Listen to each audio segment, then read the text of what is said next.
ركله حره لعبت على طول وانطلاق احمد توفيق. احمد يلعب كوره انفراد فرصه جول جول جول جول الاول لنادي الزمالك في المباراه.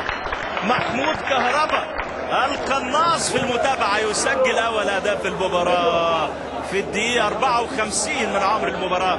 يسجل الزمالك الان الهدف المنتظر بعد تمريره ولا اروع في عمق دفاعات الصفاقسي. ينفرد باسم مرسي، يفشل في التسجيل باسم، ولكن كهربا القناص كان متواجد ليسجل الهدف الاول لنادي الزمالك في هذه المباراه. اذا التقدم بعد هذه الكره الرائعه من احمد توفيق.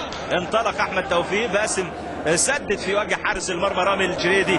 كهربا على طول موجود بيسجل الهدف الاول لنادي الزمالك في الدقيقه 54. بيسجل كهربا الهدف الاول لنادي الزمالك دقيقه 9 من زمن الشوط